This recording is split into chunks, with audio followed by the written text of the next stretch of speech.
Bonjour et bienvenue sur Algomus. Nous continuons notre exploration de l'information chiffrée et nous allons aujourd'hui nous intéresser à une nouvelle notion qui est le taux d'évolution moyen. Alors le taux d'évolution moyen, il est facile à comprendre et il va nous permettre de nouveau mettre des éléments sur la même base. Par exemple, on me propose deux placements différents. J'ai un placement qui me rapporte 12% en 5 ans et l'autre qui me rapporte 2% par an, pareil sur 5 ans. Comment je peux comparer les deux ? Alors j'ai deux solutions, soit effectivement je calcule le taux d'évolution globale à des périodes de 2% qu'on me donne, ça c'est une des possibilités que l'on a déjà appris à faire dans une vidéo précédente, soit je mets l'investissement de 12% sur 5 ans, je vais le ramener en fait à un taux moyen, c'est-à-dire si je reçois 12% en 5 ans, combien finalement j'ai reçu chaque année.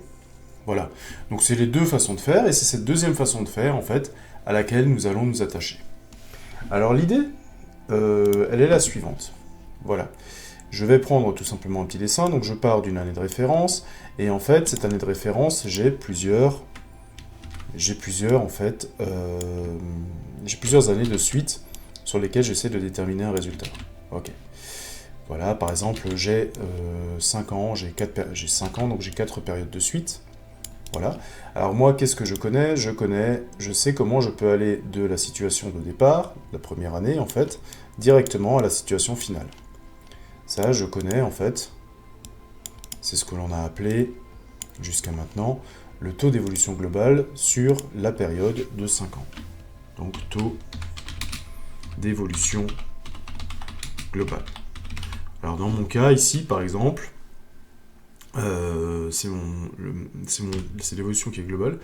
Par exemple, le taux d'évolution globale, ici, moi j'avais dit que dans mon exemple, il était de 12%. Voilà. Et moi j'aimerais savoir, en fait, ces 12%, si je devais les amener, en fait, chaque fois à une année, voilà, par exemple, comme ça, combien, en fait, quel est le taux moyen que j'aurai chaque année ? Donc, en fait, ce que je cherche, c'est le taux qui me ramène de l'année 1 à l'année 2, puis je voudrais garder exactement le même taux qui me ramène de l'année 2 à l'année 3, et ainsi de suite. Et donc là, en fait, je cherche quel est le taux qui me permet, en fait, de passer de l'année 1 à l'année 2, qui me passe de l'année 2 à l'année 3, et ainsi de suite. Voilà. Donc en gros, c'est-à-dire je voudrais savoir, en fait, si j'avais eu le même taux d'année en année, en fait, il serait de combien, ce taux moyen ? Et on arrive à voir en fait que ce taux moyen, avec les expressions que j'en avais déjà vues auparavant, en fait on peut le redéduire à partir du taux d'évolution globale. Ok, alors comment je fais ça ? Eh bien en fait, je vais me baser sur les différentes relations que je connais. Je sais par exemple que, alors je vais le dessiner, voilà, je sais par exemple que si j'ai l'année de référence, ou année de départ, si vous voulez, et que je le multiplie par 1 plus le taux d'évolution globale, j'arrive effectivement à l'année d'arrivée. Ok. Et imaginons que je suis sur 5 ans. Ok. Si je suis sur 5 ans, ça veut dire effectivement que pendant 5 ans, je cherche le taux moyen qui m'a permis en fait d'aller d'une année sur l'autre. Ok, ça veut dire que je pars toujours de l'année de départ, ok, et que j'ai multiplié par 1 plus ce taux moyen que je cherche pour l'instant que je ne connais pas, donc je l'ai multiplié pour passer de la première année à la deuxième année, puis j'ai remultiplié par le même taux moyen pour passer de la deuxième année à la troisième année, puis j'ai remultiplié par ce taux moyen pour passer de la troisième année à la quatrième année, et ainsi de suite, pour de nouveau, en fait, obtenir l'année d'arrivée. Alors, si je prends ces deux expressions, j'ai en fait l'année de départ qui est ici, que je vais mettre en vert, dans les deux expressions. Okay. J'ai l'année d'arrivée sur la partie de gauche de mon égalité, qui est également la même. Okay. Donc, si l'année de départ est la même et que l'année d'arrivée est la même, forcément, le coefficient par lequel je multiplie l'année de départ, en fait, va être le même. Ok. Alors, comment je peux écrire aussi ce 1 plus tm fois 1 plus tm fois 1 plus tm ? Eh bien, si je l'ai sur 5 ans, ce que je peux dire tout simplement, c'est que si je multiplie par le même coefficient sur 5 ans, hein, ça veut dire par exemple si j'ai un coefficient 2 fois 2 fois 2 fois 2, ouh, c'est un peu agressif le rouge. Comment j'ai le droit de l'écrire? En fait, j'ai le droit de l'écrire ça, égale 2 puissance 5. Ok, je vais l'écrire comme ça. Voilà, 2 puissance 5. Donc ici, si pareil, ce coefficient multiplicateur, en fait, il est multiplié 5 fois, et bien pareil, s'il est multiplié 5 fois, je vais pouvoir dire que ça, c'est 1 plus tm à la puissance 5, exactement pour la même raison. Ok, et donc, qu'est-ce que j'ai le droit de déduire? Eh bien, en fait, ce que je suis en train de déduire, c'est que, puisque l'année de départ est la même, et puisque l'année d'arrivée est la même, eh bien, ça veut dire que les deux coefficients, en fait, sont les mêmes. C'est-à-dire que je peux calculer que 1 plus le taux d'évolution global est en fait égal à 1 plus le taux moyen à la puissance 5. Ok. On va voir comment on isole ensuite le taux moyen, hein, en connaissant le taux d'évolution globale. Je peux aussi recalculer le taux d'évolution globale à partir du taux moyen. Ok. Donc, une fois qu'on a cette relation en place, eh bien, ce que l'on va essayer de déterminer, c'est qu'on va voir qu'on peut isoler le taux moyen. Ok. Alors, pour bien comprendre le problème, je vous propose en fait tout simplement de prendre une petite application. Ok. Donc, j'ai quelques taux d'évolution qui sont ici. Hein. J'ai un CA qui évolue de 5% en 2020, qui baisse de 8% en 2021, qui réaugmente de 3% en 2022, qui diminue de 2% en 2023, et qui fait du 4% en 2024. Et moi, ce que j'aimerais faire, c'est calculer quel est le taux moyen. C'est-à-dire que si je devais, en fait, lisser les taux, quel taux d'évolution d'année en année j'aurais pour avoir toujours le même, et qui équivaudrait en fait au taux d'évolution global qui soit le même que les différents taux que je viens de donner. Ok, alors on va déjà essayer de calculer le taux d'évolution global dans cette situation. Alors, c'est pas très compliqué à faire. Je vais prendre Excel, hop, je vais prendre Excel, et je vais reprendre les données du problème. Donc, je suis sur une année. Alors, l'année, c'est 2020, 2021, 2022, 2023, 2024. Et j'ai fait, respectivement, donc le taux d'évolution du CA. Là, je vais le prendre aussi. Voilà, le taux d'évolution du CA est de 5%. Là, il a été de moins 8%. Là, il a été de plus 3%. Là, il a été de moins 2%. Et là, il a été de 4%. Ok, alors je vais déjà essayer de calculer le taux d'évolution global. Alors, comment je calcule ce taux d'évolution global? Bon, c'est pas très compliqué en fait. Le taux d'évolution global, c'est je prends l'année de départ, je le multiplie par un certain coefficient, ok, qui est du taux d'évolution global, et j'arrive à l'année d'arrivée. Alors nous, qu'est-ce qui s'est passé? Eh bien, dans cette expression-là, alors je vais l'écrire en dessous pour que garder toujours la vraie formule en fait en place. Qu'est-ce qui s'est passé dans ce cas-là? Nous, la première année, en fait, on a eu une augmentation de 5%, donc 0,05. Ok. La deuxième année, on a eu une baisse de 8%. Donc ça veut dire que ça a été multiplié par un coefficient de 1 moins 0,08. 8%. Puis la troisième année, on a eu une augmentation de 3%. Donc 1 plus parce que c'est une augmentation de 3%. Ok. Multiplié par 1 plus... pardon, c'est moins 2%, moins 0,02. Ok, et la dernière, on a pris 4%. Donc en fait, on multiplie par 0,04. Voilà. Là, en fait, on est sur un coefficient où on a tous les chiffres, donc il suffit de le calculer. Alors on peut même le faire sur Excel. C'est plutôt facile. Puisqu'ici, j'avais les taux d'évolution. Ici, je vais calculer les coefficients multiplicateurs. Le coefficient multiplicateur, je vais tout simplement faire est égal à 1 plus la colonne du haut, donc 1 plus 5%, 1 moins 8%, et ainsi de suite. Donc ici, j'arrive à 105%, ici, j'arrive à 92%, 103%, 98%, 104%. Ok.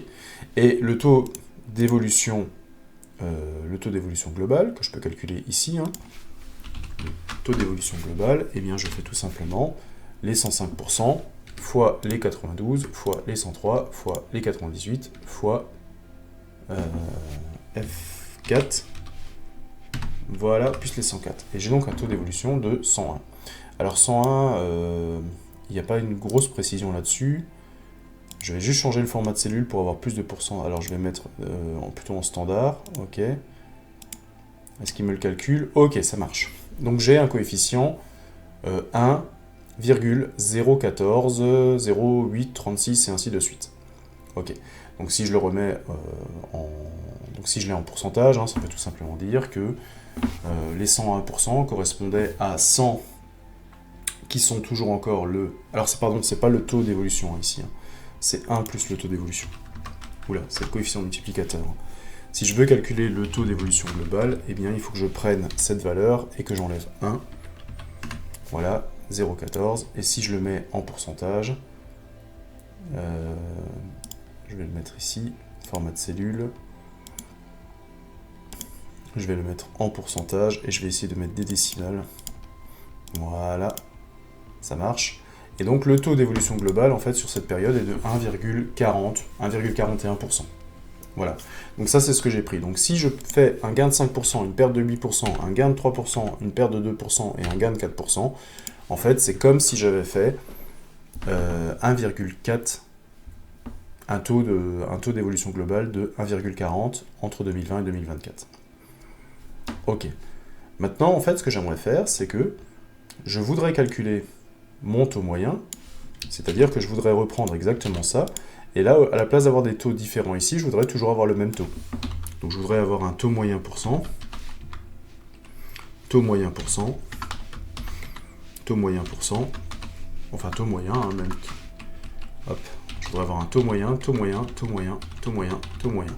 Je voudrais en fait avoir la même valeur, ok, et que en fait ça me ramène... Ah, j'aurais pu copier tout d'ailleurs. Je vais calculer le TEG aussi. Je voudrais avoir un taux moyen qui fait que mon calcul me ramène exactement le même taux d'évolution globale en haut. Je veux pas que le taux d'évolution globale il change, hein. Je veux juste en fait avoir maintenant la même valeur. C'est comme si j'avais en fait lissé les différents éléments. Ok.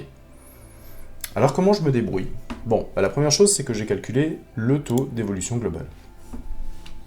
Alors si je reprends mon expression, qu'est-ce que je sais? Je sais que 1 plus le taux d'évolution globale est égal à 1 plus le taux moyen à la puissance 5 si je suis sur 5 périodes.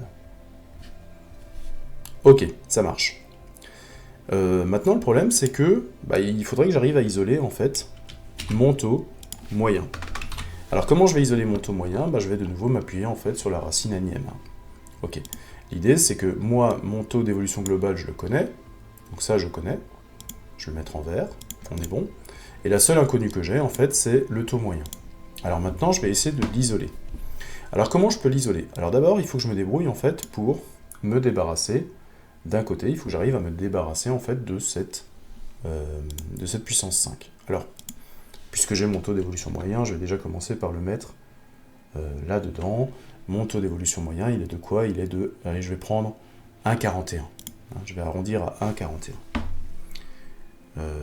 1,41%, ça fait 0,0141. Et 1 plus 0,141, et ça fait 1,141. Voilà, ça je peux me débarrasser des parenthèses. Ok. Maintenant, ce que je vais faire, tout simplement, c'est de dire... il faut que j'arrive à isoler ce taux moyen. Alors comment je vais faire? Déjà, je me retrouve avec une puissance de 5. Alors comment j'annule une puissance de 5? Eh bien, on l'avait vu sur la vidéo sur les racines énièmes. Hein. Comment je me débarrasse de ce 5 qui est ici? Eh bien, je sais en fait que ce qui est le plus simple à résoudre, en termes de puissance, c'est quand vous avez une puissance de 1. C'est-à-dire que si jamais j'ai 6, par exemple, à la puissance 1, voilà, eh bien ça me donne, c'est égal à 6. Tout ce que je mets à la puissance 1, eh bien c'est le nombre lui-même. Donc n puissance 1, ça me donne toujours n. Ok, je vais essayer de me retrouver dans ce cas-là. Alors comment je peux essayer de me retrouver dans ce cas-là? Eh bien je vais utiliser en fait tout simplement la propriété sur les puissances qui fait que quand je multiplie deux puissances, quand je prends la puissance d'une puissance, eh bien j'ai tout simplement la multiplication des puissances. Ça veut dire quoi? Ça veut dire que si j'ai 6 puissance 2, ok, que ça je le mets entre parenthèses, et que ce 6 puissance 2, je le remets puissance 3, ok, et bien ça c'est égal en fait à 6 puissance 2 fois 3. Voilà, je vais utiliser cette propriété des puissances en fait pour me débarrasser de mon 5. Alors ça veut dire quoi? Eh bien mon 5, je vais essayer de le transformer en une puissance de 1. Et comment je retransforme 5 à 1? Eh bien tout simplement, je vais le multiplier. Alors je vais mettre ça en bleu. Je vais le multiplier par 1 sur 5. Alors je vais voir, tiens, on peut peut-être le mettre en... je vais insérer une équation manuscrite, comme ça on l'écrira directement. Hop, 1 sur 5. Hop. Ah, j'aurais bien aimé qu'ils me le mettent en... Ouais, non, c'est pas génial. Ok, c'est pas grave. Je vais le mettre comme ça. Je vais le multiplier par 1 sur 5. Mais si je multiplie par 1 sur 5, pardon, je vais faire ça comme ça d'abord, j'ai raté une étape. Je vais augmenter tout le membre de droite.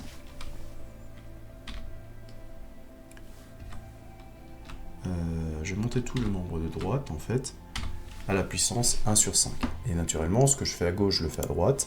Donc il faut aussi que je monte le membre de droite à la puissance 1 sur 5. Ok. Alors qu'est-ce qui va se passer pour le membre de droite? Eh bien, le membre de droite, si j'ai une puissance 5 multipliée par une puissance 1 sur 5, comme on vient de le voir tout à l'heure, c'est comme en fait si les puissances étaient multipliées entre elles. Voilà. Qu'est-ce que ça veut dire si je multiplie 5 fois 1 cinquième? Eh bien, je vais me retrouver avec une fraction de 5 sur 5, et une fraction où j'ai le même nombre au numérateur et au dénominateur, tout simplement, va me donner 1. Et ici, je vais donc en fait avoir je vais tout simplement avoir une puissance de 1. Alors, puissance de 1, c'est quelque chose qui est très facile à calculer. Hein. N puissance 1 est toujours égal à N. Donc, c'est-à-dire que la puissance de 1, je peux l'enlever, et il ne reste du coup que 1 plus Tm. Ok.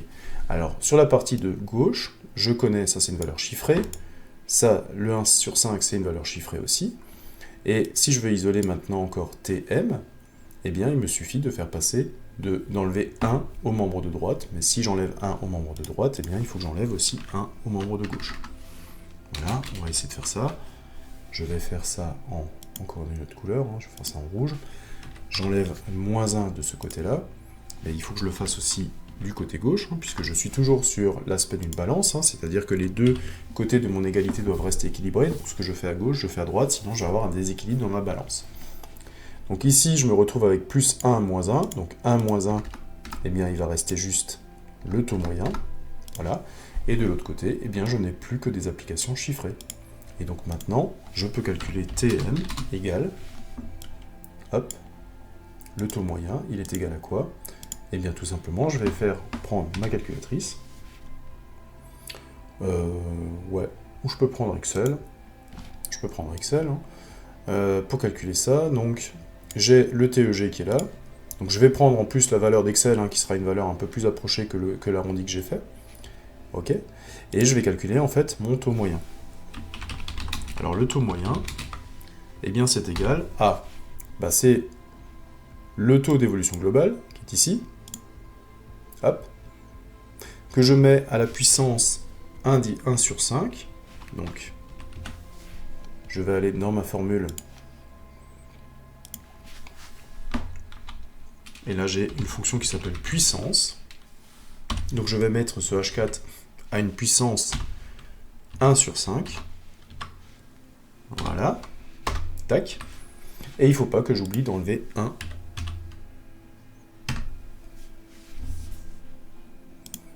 Alors, qu'est-ce qu'il a fichu? J'ai mis à la puissance 1 cinquième. Ok.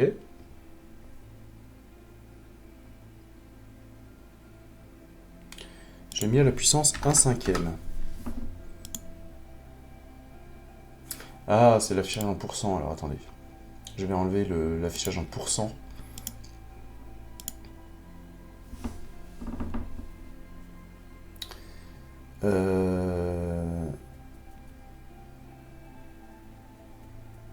est-ce que je me suis trompé? Ah, j'ai pris le TEG, pardon. Je suis faux depuis le début. Pardon. Ici, en fait, c'est pas le taux d'évolution globale, hein, c'est le 1 plus taux d'évolution globale que j'ai calculé. C'est pour ça que j'avais fait 1 plus le taux d'évolution globale. Donc c'est bien le coefficient multiplicateur dont il faut que je parte. Ouais, désolé. Donc la puissance, en fait, elle s'applique pas sur le taux, elle s'applique sur le 1 plus TEG. Voilà. Ok, on est sur quelque chose d'un peu plus raisonnable. Donc 1 plus TEG, il ne faut pas que j'oublie de faire moins 1, hein, le moins 1 qui est en rouge ici. Voilà. Donc ça, je l'ai monté à la puissance 1 divisé par 5, j'ai fait moins 1, et j'obtiens le taux moyen. Ok.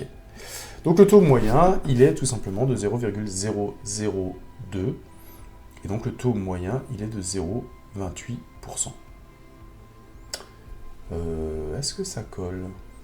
0,28%, ça veut dire que si j'injecte le taux moyen, c'est celui-là. Ok, alors bon, la précision, voilà, je vais juste l'enlever. Alors, il n'y a pas tellement de précision, format de cellule, je vais tout simplement prendre pourcentage, je vais mettre un petit peu plus d'éléments après la virgule, hein, donc on est bien à du 0,28%. Pareil, le coefficient multiplicateur, je vais tout simplement, format de cellule, je vais mettre un petit peu plus d'éléments pour bien qu'on voit ce qu'on est en train de faire. Donc on a du 0,28. Pourquoi on a du 0? Ah oui, j'ai pas... Ouais, d'accord. J'ai pas protégé du défilement. Voilà. Donc maintenant on a un taux moyen de 0,28 hein, sur toutes les périodes. Donc c'est celui-là qu'on a calculé. Donc entre 2020 jusqu'à 2020, on a eu un taux d'évolution de 0,28, en 2021 0,28 aussi, 0,28 en 2022, 0,28 en 2023, et ainsi de suite. Et on va regarder en fait où on arrive avec tout ça. Donc la première année, on a 100% plus les 0,28 en coefficient multiplicateur, la deuxième année aussi, et ainsi de suite. Et on recalcule le taux, le 1 plus TEG, et vous voyez en fait qu'on est arrivé en fait au même taux. Donc effectivement, que je fasse plus 5%, moins 8%, plus 3%, moins 2%, 4%, ou que je fasse du 0,28 tous les ans, eh bien je vais arriver en fait au même taux d'évolution globale. Voilà. Donc vous voyez comment est-ce qu'on a calculé ça? On a tout simplement, on connaissait le taux d'évolution sur une longue période, sur plusieurs années, et je veux juste savoir en fait quelle est la moyenne. Si j'avais un taux en fait que j'avais à réaliser tous les ans, finalement mon entreprise, combien est-ce qu'elle, son taux d'évolution moyen du CA, comment est-ce que le CA évolue en moyenne d'année en année. C'est assez difficile de le voir hein, quand vous êtes sur du positif, négatif, et donc là en fait on se retrouve une base commune, et c'est finalement plutôt facile à calculer. Donc il faut juste garder un petit peu ces différents éléments en tête. Hein. On arrive à calculer effectivement le taux moyen à partir du taux d'évolution globale, et si jamais le taux d'évolution globale ne nous est pas donné, eh bien il suffit tout simplement de le recalculer en fonction des taux d'évolution de chaque période qu'on a eu. Voilà. De toute façon, on va refaire un petit exercice pour voir que tout ça, c'est bien en place. Alors, est-ce que j'ai encore quelque chose à vous dire à ce sujet-là? Donc ça, c'était le calcul qui nous permet en fait d'arriver au taux d'évolution moyen. Et je vous propose de terminer avec un petit exercice. Donc on a toujours un taux d'évolution du CA, global, ok. Donc, calculer le taux d'évolution global ainsi que le taux d'évolution moyen annuel. Donc on a de nouveau une société avec un petit peu d'autres taux. On a du 5%, 3%, 8%, 7%, 3%. Donc on va tout simplement, puisque notre Excel il est déjà en place, on va le réutiliser. On va juste en expliquer les chiffres. Donc l'idée c'est que la première année on prend 5%, la deuxième année on prend 3%, ensuite on prend 8%, ensuite on prend 7% et on finit par avoir 3%. Ok. Donc notre Excel il s'est déjà mis à jour et on va regarder un petit peu ce qui s'est passé. Donc si je dois comprendre les chiffres qui ont été mis en place, je vais peut-être mettre des bordures ici et je vais mettre des bordures là pour qu'on sache de quoi on parle. Ok. Donc la première année j'ai pris 5%, donc ça veut dire que le coefficient multiplicateur était de 105%. Ensuite j'ai pris 3%, j'ai pris 8%, j'ai pris 7%, j'ai pris 3%, donc j'ai eu que des augmentations. Ok, j'ai calculé mon coefficient multiplicateur global, 1 plus le taux d'évolution globale, il est de 1,28. Ça veut dire que si j'enlève les 100% que j'avais déjà à la base avant 2020, je me retrouve avec un taux d'évolution globale de 28%. En gros, donc du coup, j'ai 28% de plus de CA que ce que j'avais en fait au début de ma période. Voilà. Donc j'ai calculé mon TEG.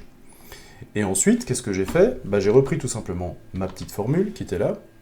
Je sais finalement que j'arrive à isoler le taux moyen. Alors je le reprends ici tout simplement. Je repars de cette formule-là, sauf que cette fois-ci, le coefficient multiplicateur, c'est pas 1,041, mais il est de 1,287. Donc ici, en fait, j'ai simplement 1,287. J'ai toujours une période de 5 ans, donc ça ne change pas, hein, je suis toujours à 1 sur 5, moins 1. Et pareil, si je fais le calcul, eh bien, si je calcule tout ça, alors je peux le faire à la calculatrice également, hein, je l'ai fait avec Excel, mais je pourrais le faire à la calculatrice. Hein. Je fais 1, non, là je suis en... Si je suis en scientifique, c'est bon. 1,287, je le mets à la puissance, et entre parenthèses, je mets 1 sur 5. Voilà. Donc ça, tout ça, ça me donne 1,5175, et j'oublie pas de faire, donc ça c'est le coefficient multiplicateur, mais j'oublie pas de faire moins 1, pour obtenir le taux, et j'arrive à un taux de 0,0517, donc 5,17%. Ok, ça marche. Donc c'est ce que j'ai, 5, oui, ça a été arrondi à 5,18, ok. Donc 5,18, 5,18, 5,18, 5,18, 5,18. Donc ce que j'ai fait ici, c'est comme si j'avais fait 5,18 tous les ans, régulièrement, tous les ans, un taux d'évolution de 5,18. Alors est-ce que ça fonctionne? Vous voyez que mon application, là j'ai calculé du 5,18, 5,18, 5,18, 5,18, 5,18. J'ai calculé ici, en fait, le coefficient multiplicateur qui est lié au taux d'évolution global, en multipliant tout simplement les différents coefficients multiplicateurs que j'avais toutes les années, ok? Et vous voyez que... Ah, pourquoi il me le donne plus? Ok, ça me donne 128%. Ah, il me l'a mis en pourcent, tiens. Il m'a changé le... Ok. 1,28, vous voyez que j'ai exactement le même coefficient au-dessus, hein, j'ai exactement les deux mêmes, et effectivement, le taux d'évolution globale, eh bien j'enlève juste 1 au coefficient multiplicateur, hein, puisque j'enlève les 100% que j'avais déjà pour connaître uniquement l'évolution, et j'arrive effectivement sur 28, 72, 748, j'arrive de nouveau au même TEG. Donc ça permet de vérifier effectivement que le taux moyen que j'ai calculé est bien le bon, il est bien le bon, et vous voyez que là j'ai bien un taux qui est exactement le même sur toutes les périodes. Ok, alors les énoncés peuvent être posés de manière un petit peu différente. Hein. Une entreprise a augmenté son bénéfice de 10% en 5 ans, calculez le taux moyen d'évolution annuelle. Alors là par exemple on ne me donne pas, si vous voulez, les différentes périodes en fait, sur lesquelles on a travaillé. On me dit juste en fait qu'en 5 ans, le bénéfice a augmenté de 10%. Ok. Alors en gros, ce qu'on me donne ici, c'est le taux d'évolution global. C'est le taux d'évolution sur la période de 5 ans. Ok. En fait, ça va encore me faciliter le travail, puisque là, en fait, je ne suis même plus obligé de calculer le TEG, je l'ai directement. Alors qu'est-ce qu'on me dit? On me dit, il a pris 10%. Ok, donc ici, ce que j'ai, c'est 1 plus 10%, qui est donc en fait 0,1, qui a été donné sur 5 ans, donc effectivement les 5 sont toujours ici, ça bouge pas, et on veut calculer le taux moyen. Bon, et 1 plus 0,1, ça je vais pas le calculer plus en avant, 1,5, et si je veux calculer le taux moyen, et bien tout simplement j'ai juste en fait à dire voilà 1,1, 1,1 que je mets à la puissance 1 divisé par 5. Ok, donc là j'ai le coefficient multiplicateur, 1,19, et si je fais moins 1, j'obtiens 0,019, soit en fait une augmentation à un taux moyen de 1,92. Alors est-ce que ça marche? Est-ce que je peux le tester? Alors c'est quoi 1,92,45? 1,92,45. Ça veut dire que ici, si j'ai 1,92, alors pas en pourcent par contre, hein, 0,0192,45, c'est ça que j'avais dans ma calculatrice, 0,192,45, ouais. Ok, ça marche. Ça marche. Donc je vais garder ce taux-là, taux d'évolution du CA, ok. Et ce que je vais faire, c'est que tout simplement, je vais dire ça, c'est ça. Et je vais le tirer vers là.